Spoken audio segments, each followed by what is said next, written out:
In your name we pray. Amen.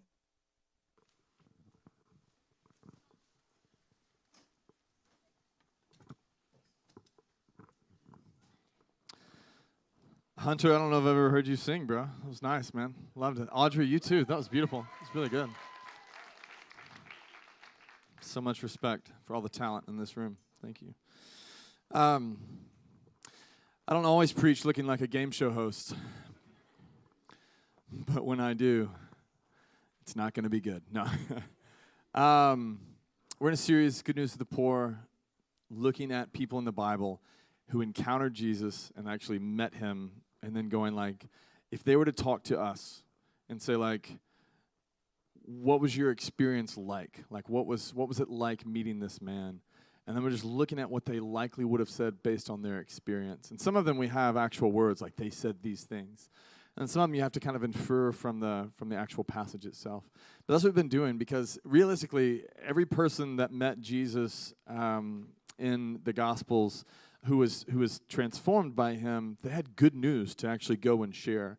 And I think for you, Jesus is still someone we can meet, that you can actually encounter and go, I have my own personal good news of meeting this man.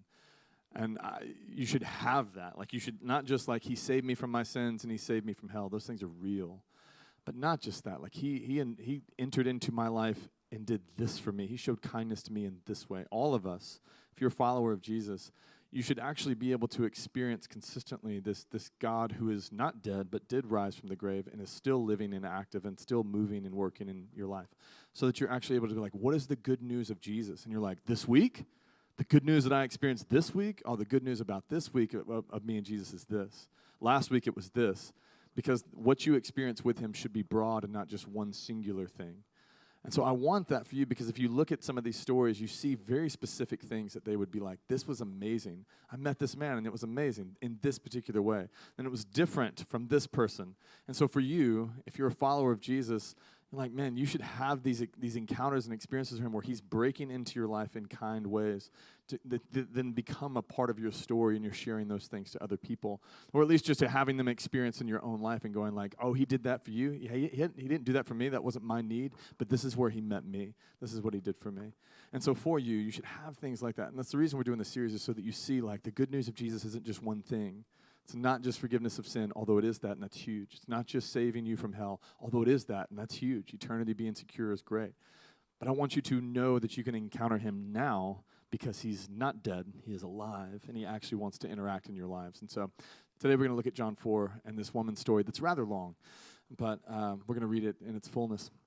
This is John 4, starting in verse 3. It says, so Jesus left Judea and went back once more into Galilee. Now he had to go through Samaria.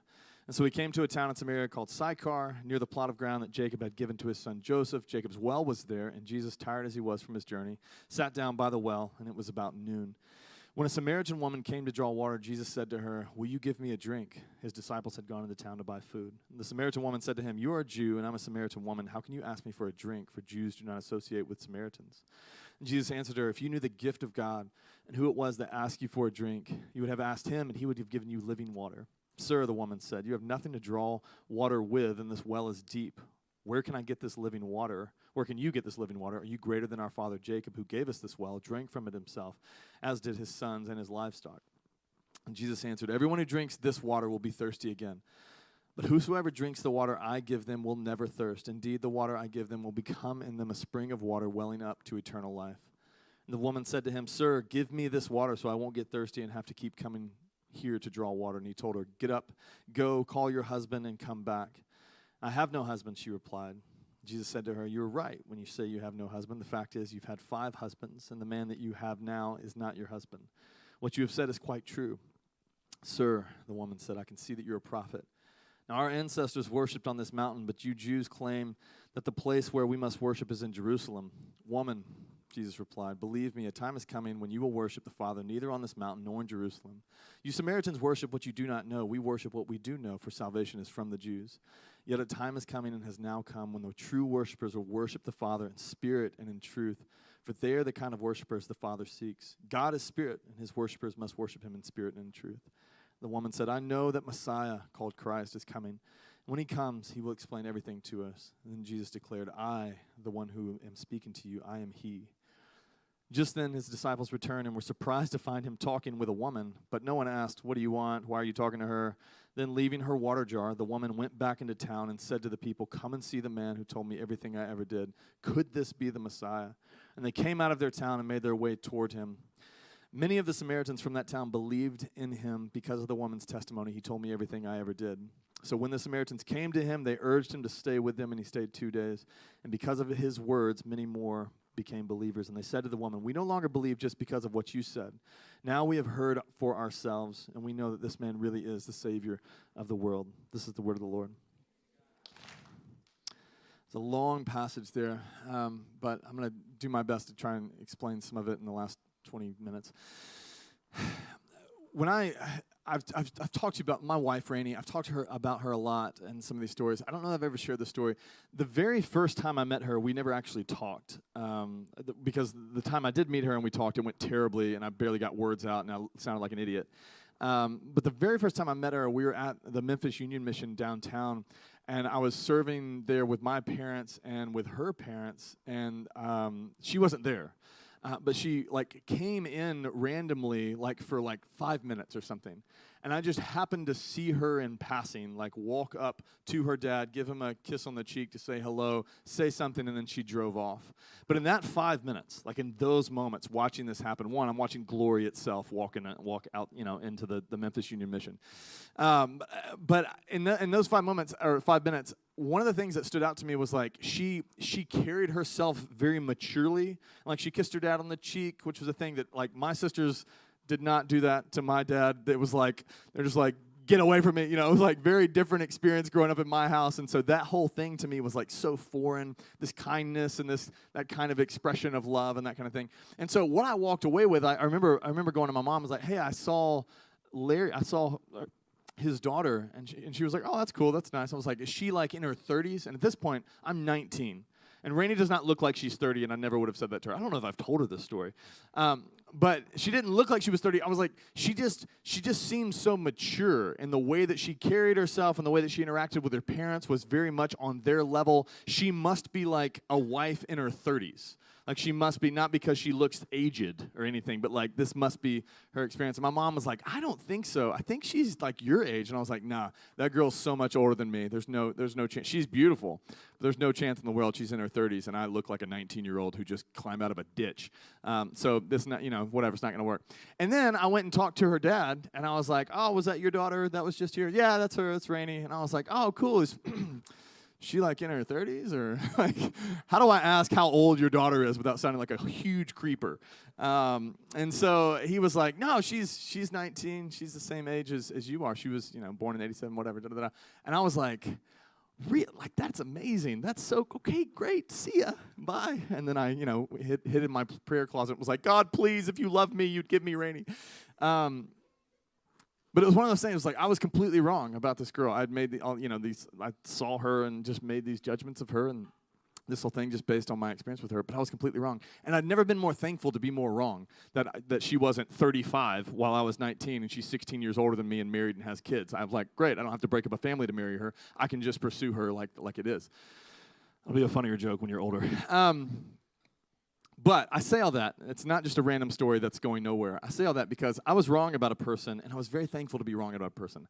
This woman's experience is exactly that way. She has as far as we know, 4 things that she thinks Jesus is going to be like. She's like, I bet he's going to be this way, this way, this way, and this way. 4 of them that are pretty strong. And Jesus isn't any of those things. So one in particular, he's a man talking to a woman. And that's not something that happened in this time. Actually, men did not talk to women in this particular time. And you see that in John 4:27, where the disciples go up and they're like, they were surprised that he was talking to a woman, but they didn't ask him because Jesus does weird stuff all the time. Basically, is their whole experience. And so he's sitting there and she's imagining, just imagine walking up to the well. And some of you have seen The Chosen, and you've seen this thing. when Jesus is sitting there, she sees a man there, and she assumes, here's how this is gonna play out. I'm gonna walk up to the well and get close. He's gonna notice that I'm a woman and get up and dismiss himself so that he doesn't look like, a marauder trying to like get with me kind of thing. That's what men do. They don't do this. They don't talk to women because it looks like they're trying to pick them up or something like that. And so that's her expectation. He's gonna stand. He's a man. I'm a woman. He's gonna stand up and leave, or he's gonna force me to leave because I'm a woman and he's a man, and he's gonna make me leave. So this just wasn't a cultural thing. Men did not talk to women. Actually, here's what it says. Barclay, one of the commentators, says this. He says, by tradition, a rabbi, which Jesus was a teacher, would not speak to a woman in public, not even with his own wife, which is pretty harsh. I mean, like, don't you talk to your own lady? What's wrong? It was also very unusual for a Jewish person at that time to ask a favor or accept a drink from a Samaritan's cup. Jesus' request genuinely surprised the woman. The disciples were also surprised, and I talked about that. The strict rabbis forbade a rabbi to greet a woman in public. A rabbi might not even speak to his own wife or daughter or sister in public. It's like, just go down the list. Not your wife, not your daughter, not your sister, not your mother's cousin. Like, it's just all these different... there were even Pharisees who were called the bruised and bleeding Pharisees because they shut their eyes when they saw a woman on the street and so walked into walls and houses. Like, this is crazy town. Like, this is nuts. Although some of you guys may want to practice that last bit. But like, that's the culture. And so in that culture, this woman's thinking, I'm walking up to this bro. There's no way he's going to talk to me. And Jesus surprises her on the front end by talking to her and breaking the silence. So that's one. She's like, he's a man. He's not going to talk to me. Wrong. The second one was he was a Jewish person and she was a Samaritan, and Jewish people didn't talk to Samaritans. Again, one of the commentators, I can't remember who it was, Clark, says this. He says, the deadly hatred that existed between the two nations was known to all. The Jews cursed the Samaritans and believed that they were accursed. Their most merciful wish to the Samaritans was that they might be annihilated. That's the kindest thing they've ever said. I don't want you to suffer, just want you to get blown up into a million pieces. That's the kindest thing that they thought, that Jewish people thought of Samaritans at this particular point. And so, again, she's like, okay, he's a man, I'm a woman, not going to talk to me. He's a Jewish person, I'm a Samaritan. He's probably going to say nasty if he says anything, he's going to say something nasty. And then again, she's surprised by this fact that what he says is like, I'm actually asking for a drink. I'm not doing that. Okay, third is Jewish people, or people, especially Jewish people would not ever defile themselves by drinking out of the cup or anything that a Samaritan had also drunk out of. They saw Samaritans as unclean people. And so there's no way that, like, one, talking to her is off the table, she thinks. But then to even ask, like, can I have a sip of your water from your canister? Can I do that? Like, no Jewish person ever would have done that. Because it would have been like, you're gross, you're disgusting, whatever you Samaritan grossness you have, I don't want it. And so I'd never, ever do that.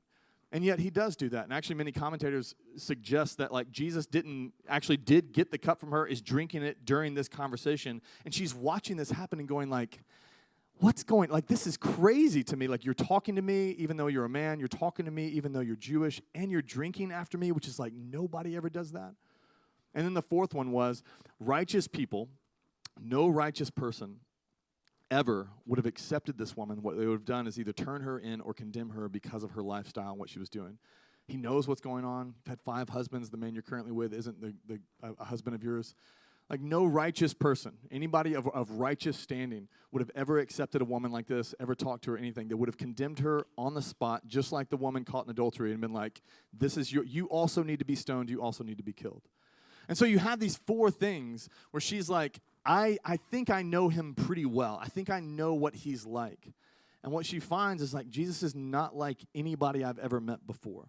He's not like anyone else I've ever encountered. He doesn't do the same things. He doesn't act the same way.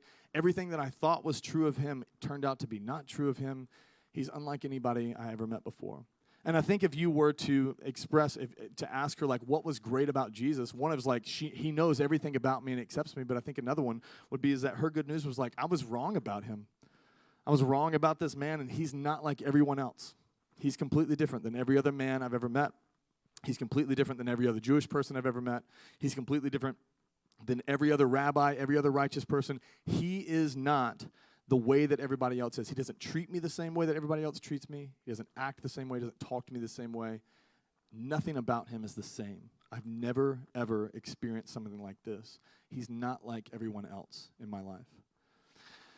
And for us, I think this is important because I think like this woman, we have this thing in our brains where we think of what Jesus is going to be like, or we think of like what people are going to be like, and we just put on Jesus whatever other people have done to us.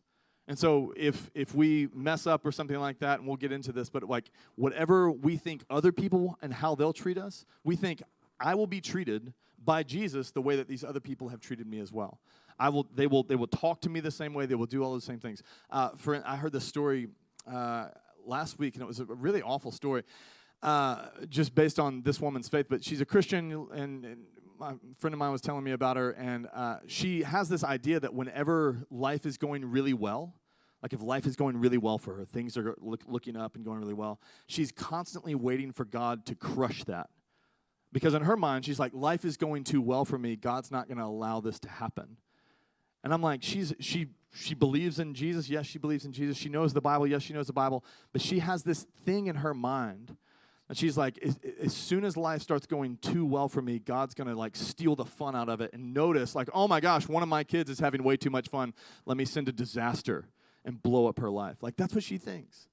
And I was thinking about that. I was like, man, one, I've heard that from other Christians as well. But two, like, that's Hollywood. Like, Hollywood has trained us to believe that. Like, all of a sudden, the person driving the car is, like, getting away with the one that they've loved forever. And the whole movie's been about, we're finally going to be together. Then they get in the car, and they're going together. And then, poof, car crashes, and it's over. And it's like, just when you thought they were going to live happily ever after, they're dead. And it's like, you've seen movies like that. You're like, they're going to beat Thanos. And then it's like, and then it's Tony. If you haven't seen it Endgame, I just ruined it for you. But like you think, and it's like all of a sudden, it's going too well. This has to be crushed somehow. And like you see, the music is swelling. You're like, don't trust it. Don't trust the good times. Because the other shoe is going to drop, and God is going to crush your dreams. That's what he's like. And it's like, man, that's crazy that you have placed on God what Hollywood has taught you to believe about the movies. Never trust the swelling music or thinking that it's going to end happily. Don't trust that. And so you've taken this thing and then applied it to God so that any time something goes good in your life, you're always looking behind you and checking. So you're never actually thankful for the thing that you have. You're not enjoying the time that you're in because you're like, oh no, it's going too well. My kids love me too much. People are being very kind to me way too much. I just got a raise at work. What else who's going to die? Like why? Why is this? But like we do this all the time. And I think for this woman, what she noticed about Jesus was like she was just comparing him to every other man she'd ever met. Comparing him to every other Jewish person she ever met. Comparing him to every other rabbi and righteous person she'd ever met. And it's like he's not, her good news is like, he's nothing like them. He's not what you think he is. He's nothing like that. And it's similar to what Nathaniel thought about him, but she's like, he's just not like everybody else. He's not that way, and so we shouldn't compare him that way. So for us, what I want to do is just very quickly, 3 ways why I think this is important to us, like 3 different areas that I think that we need to remember that he's not like everybody else. God is not like Siri. God is not like Siri. 3 areas where I think we need to apply this because it gets in there. One is our sin. When it comes to our sin, we think that God is like everybody else in our lives. He'll treat us the exact same way that other people will treat us when we screw up and mess up. And so we have these thoughts where it's like, I haven't thought about God all week. He must be mad at me. You know who's that's true of? Your boyfriend and your girlfriend and maybe your parents. That's not true of God. He's not your boyfriend or your weird girlfriend. He's not, sorry if she's not weird. But she's like, you didn't write me back. You didn't read my note. Like, no, he's not that way. Like, he's not like anybody you've ever met. He's not like them. You didn't think about him all week. He must be mad at me. No. He wants you to actually engage with him, sure. But no, he's not mad at you. He's longing for you, loves you.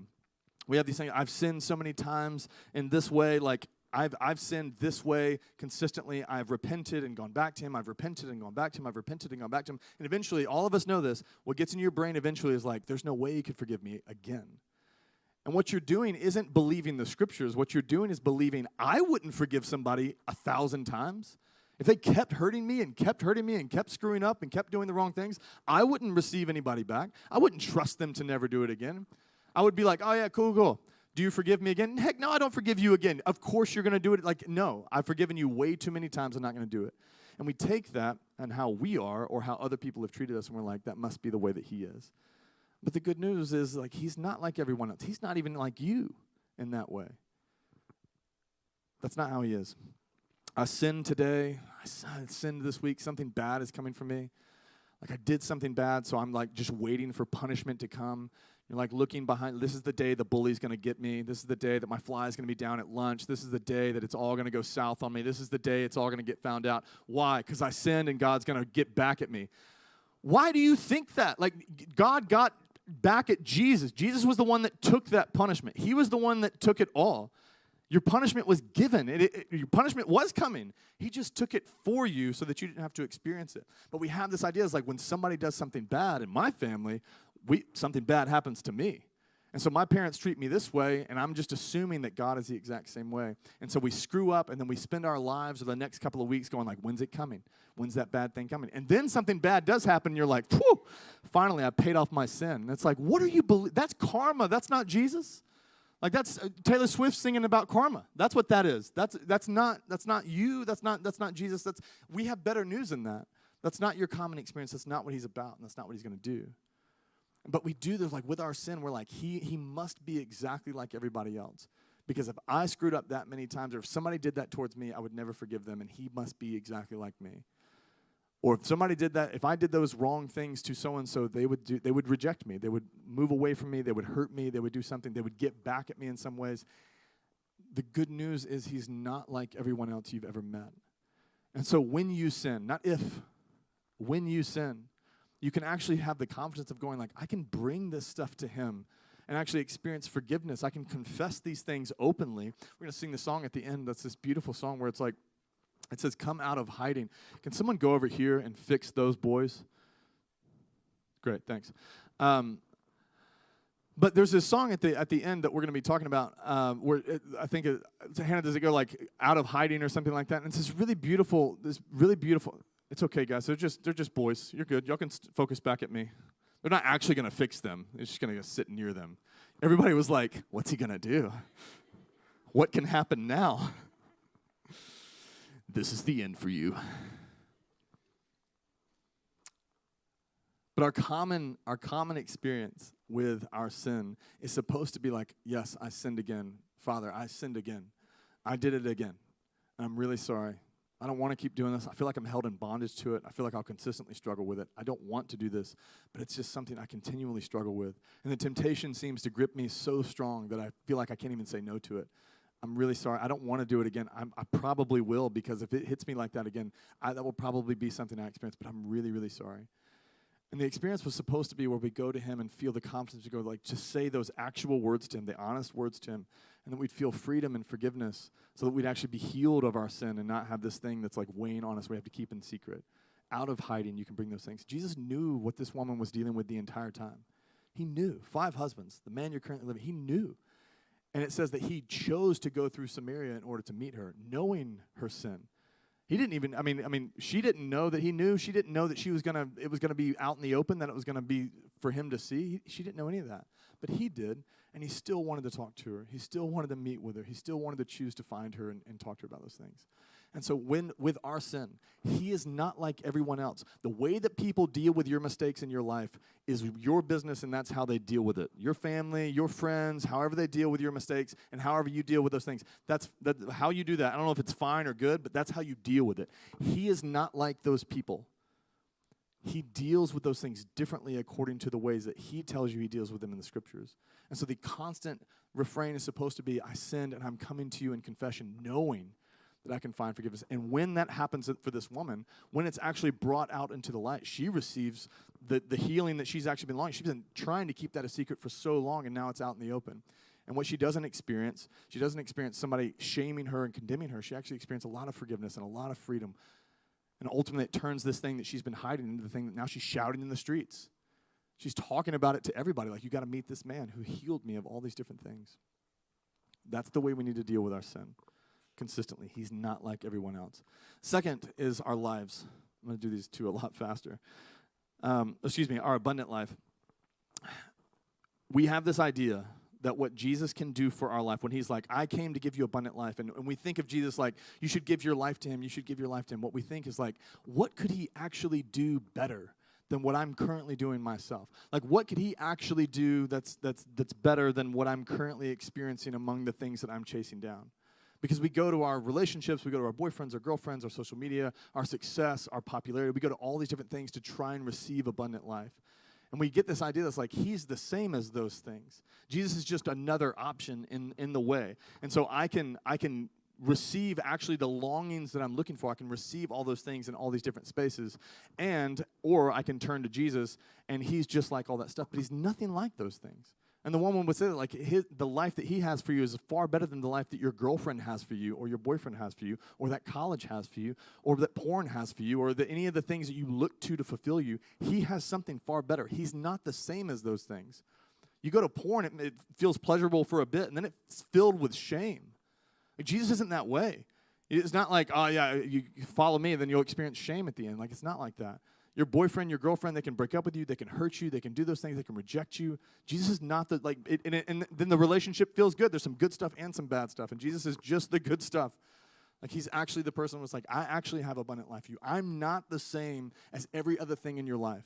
And we have these things that we turn to. Some of them are like these active things like relationships and sports or success or popularity or social media. Like, we turn to these things to try and make ourselves feel better and to receive some life. And then we have passive things that, like, we just try and numb out. So we, like, watch a ton of television, play video games, scroll through social media or something like that. And we're trying to either make ourselves feel better or to numb out and escape everything. And so those are our two ways of doing it. And we just think that Jesus must be the exact same. Whatever this feels good here, Jesus must be exactly like that. But he's nothing like that. He actually isn't just someone that is the same as this and can give you a little bit of abundant life and a little bit of tragic life. It's not that. He actually can transform your heart completely. And so the experience is like, when he says, like, I came to give you abundant life, we get in our minds that, like, how good could it possibly be? If I give my life to Jesus, how much more joy will I experience what I'm currently experiencing? But the truth is, you've never experienced someone like him. And so you've never experienced abundant life that he can actually give.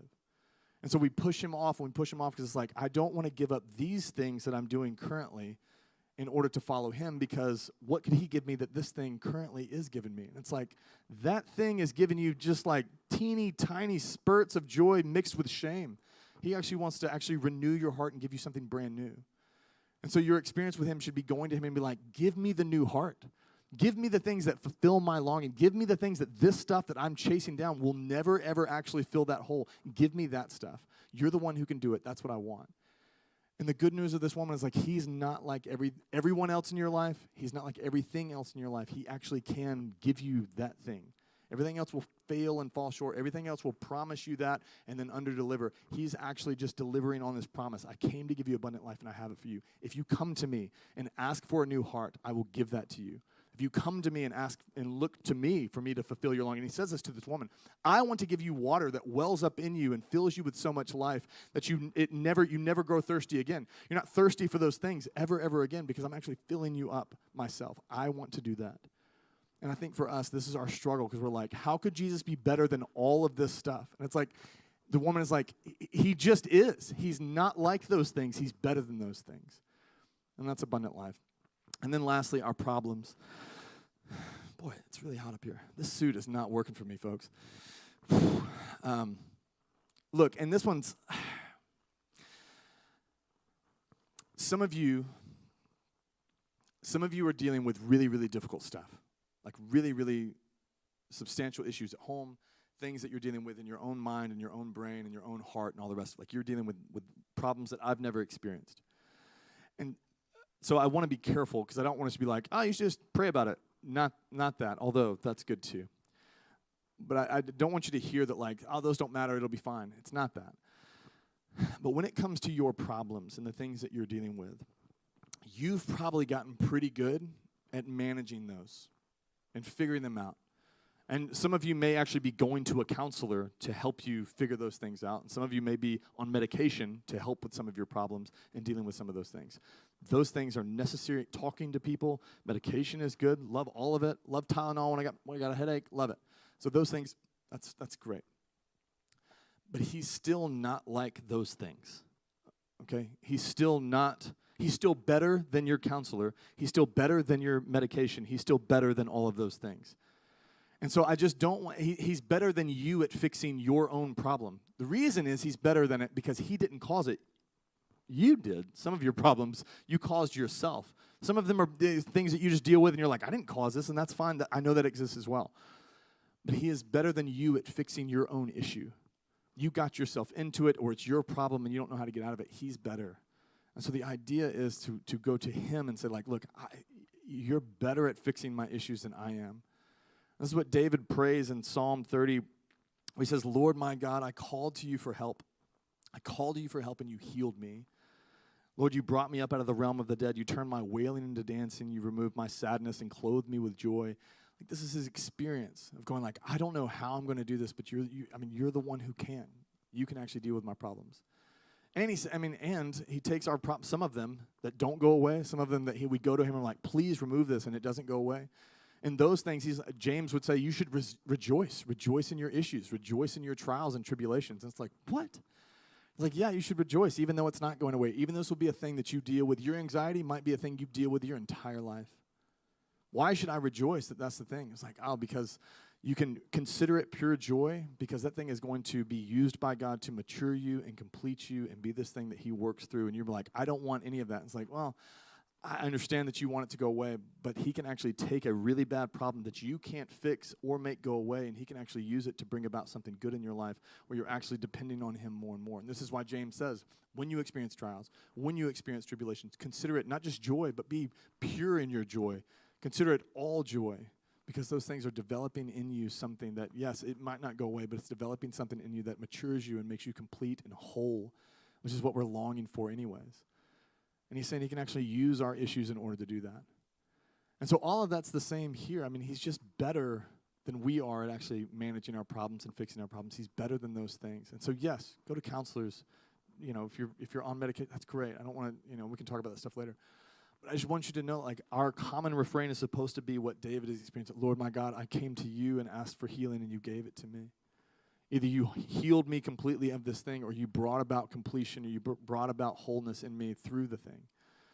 And so for us, I think this woman's story is actually really amazing. I love this woman's story. But I think one of the things that if you were to talk to her is like, what's he like? It's like, oh, he's unlike anybody you've ever met. And he's far better than anyone you've ever met. And so for you, if it's your sin, and you sin and you feel like I can't get close to him, you're thinking of somebody, you're just not thinking of Jesus. You can go to him. You can come out of hiding. You can bring all of that stuff. And the idea is you experience healing and forgiveness and not condemnation or fear when you do those things to him, when you bring them actually to him. He's better at giving you abundant life than anything else in your life can supply you. Some of you have girlfriends, boyfriends, and great things. You're good at sports and you're successful, and there's so many different talents on the stage and all. That's awesome. Those things are great, and they will give you a lot of joy. They just can't give you what your heart actually is desperate for. He's better than those things. Keep doing those things. He's just better than those things. And he's like, I gave those things to you as a gift. Just make sure you come to me to receive the rest. I'm the one that actually can fill you. And then when we have these things, these problems that we have, I just want you to be able to know that he actually cares about those things and he wants to join you in them. Hannah can come on up. Last thing, and I didn't know where to work this in, but I like it. I think it's cool. In this woman's story, this woman is filled with shame, right? 5 husbands, none of it's worked, filled with shame. In her culture, she's basically an outcast and all the rest. And one of the commentators was like, Jesus, to meet her where she is, seems to be taking on shame. And so those 4 things that he does, a man talking to a woman, a Jew talking to a Samaritan, a Jew drinking from the cup of a Samaritan, and then a righteous person not condemning an unrighteous person. The commentator says, like, in all of those things, if there were anybody else there, if there were another Jewish person there, they would have said to Jesus, you should be ashamed of yourself. Jesus, you should be ashamed of yourself 4 times. You should be ashamed of yourself for talking to a woman. You should be ashamed of yourself for talking to a Samaritan. You should be ashamed of yourself for defiling yourself by drinking out of her cup. And you should be ashamed of yourself for not condemning her right away.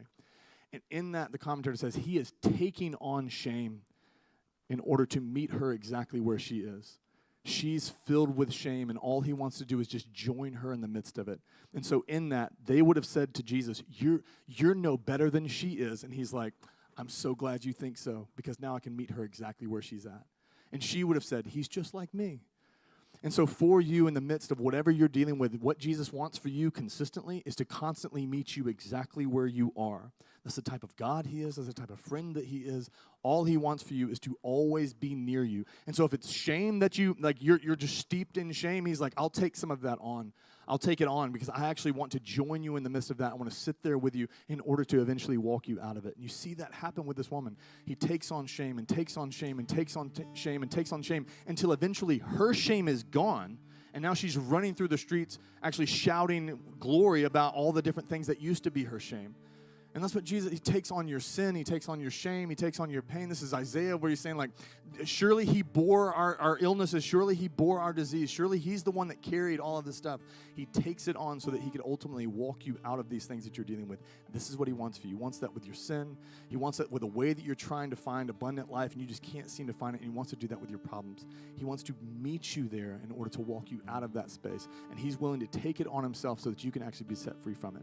And so during this song and during this space, I want you to just be honest. If you're like, man, I think that like if I confess my sin to him, I'm afraid of talking about it because I'm afraid that he's going to punish me. Like, just know that he's not like everybody else.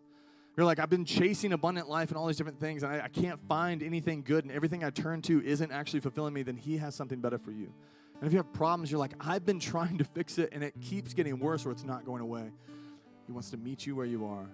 And he wants to actually help you in those moments and then ultimately to take those things on for you, to bear that burden for you so that you can walk away and walk out of it. And so my encouragement to you, as we sing, as we respond, there'll be leaders in the back. We'd love to pray for you. If you want to come up here and just confess your sin at the altar thing and like just kneel and just pray and confess your sin, do that. And don't let like what other people will think if you come up here and get on your knees and do that and you confess. Like don't let these people dictate whether you actually talk to Jesus. Don't do that. Just be bold in your whatever. And if they say something to you later, talk to me and we'll hit them with one of those giant balls that we had on the video. I don't know. It's like, but that'd be kind of fun. But I actually want he wants to meet with you. He wants to take those things on. And so I just want you to be honest with him. Confess your sin. Look to him to actually fulfill you. If you want a new heart, you're like, I need a new heart. I need all these longings in my life that I've been turning to. Give me the new heart. Then come, let's pray. Let's ask him to give you a new heart. This is what he promises to do. That was my experience at 17, where all the longings that I had, he changed my heart. Let's pray for those things. Y'all stand as we sing, and then please respond. We'd love to pray for you. Jesus, thank you that you long to meet us where we are. And most of the time it's in hiding. We just don't want to be seen, and we don't want anybody to know our stuff. But Lord, you know it all, and you seek to join us in that space.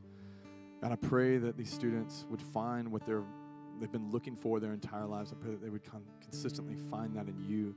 And those who have never found you, or they think that you're like everybody else, God, I pray that they would find you to be unlike anybody they've ever met, giving a life and a fullness unlike anything else they've ever seen or beheld before. Pray that you would do that in their hearts. Holy Spirit, in Jesus' name, amen.